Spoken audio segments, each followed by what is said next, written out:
नोएडा की धरती से अखिलेश यादव ने भरी हुंकार। दादरी में दिखा अखिलेश यादव का दम। 50 जिलों से अखिलेश यादव को देखने के लिए पहुंचे लोग। भीड़ इतनी कि भाजपा के छूटे पसीने।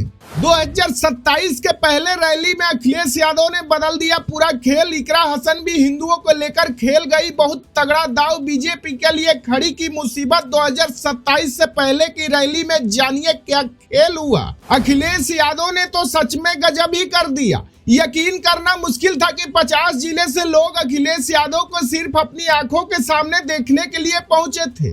अखिलेश यादव फिलहाल मुख्यमंत्री नहीं है, मगर मुख्यमंत्री से ज्यादा क्रेज देखने को मिला। नोएडा जैसे शहर में जहां लोग अपने कामों में सबसे ज्यादा व्यस्त रहते हैं, इसके बावजूद अखिलेश यादव की रैली में जब पहुंचे तो फिर सियासी शोर उठने लगा। शोर इसी बात का है कि क्या यही 2027 के परिणाम की शुरुआत है। क्या 2027 के चुनाव में समाजवादी पार्टी अपना दमखम दिखाएगी? अखिलेश यादव दोबारा मुख्यमंत्री बन पाएंगे? एक तरफ अखिलेश यादव ने दादरी की इस रैली में बीजेपी के पसीने निकाल दिए, तो दूसरी तरफ समाजवादी पार्टी की तेज तरार सांसद इकरा हसन ने हिंदुओं को लेकर बढ़िया दांव खेल लिया है। इकरा हसन के बारे में एक बात कही जाती है कि वो सभी को साथ लेकर चलना चाहती है।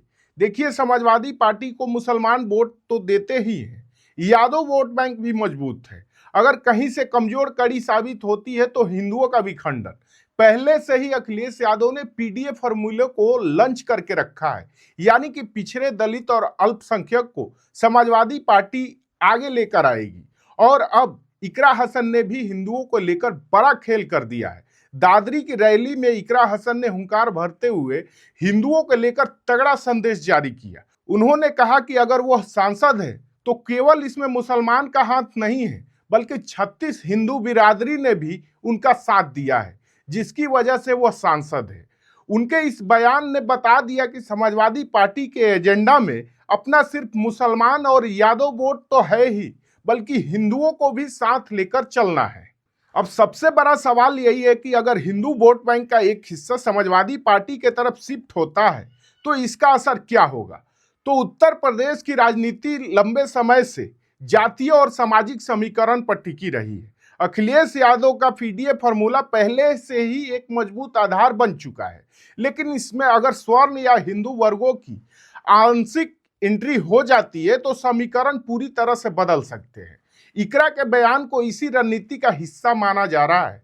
जब वह 36 बिरादरी के हिंदुओं का जिक्र करती है तो वह एक बड़ा मैसेज देने की कोशिश करती है कि पार्टी अब सिर्फ एक खास वोट बैंक तक सीमित नहीं रहना चाहती। यही वो बात है जो भारतीय जनता पार्टी के लिए चुनौती बन सकती है, क्योंकि बीजेपी की सबसे बड़ी ताकत उसका हिंदू वोट बैंक रहा है। साथ ही पिछले कुछ समय से स्वर्ण वर्ग में कुछ मुद्दों के लेकर नाराजगी की चर्चा होती रही है।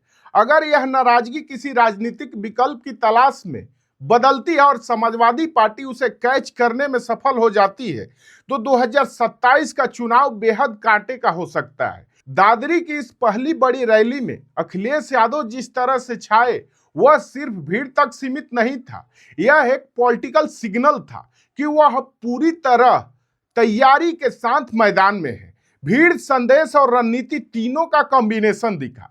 अब आगे की राजनीति इसी बात पर टिकी होगी कि क्या यह भीड़ वोट में तब्दील होती है या नहीं। अगर ऐसा हुआ तो 2027 में उत्तर प्रदेश की सियासत एक नए मोड़ पर खड़ी नजर आ सकती है।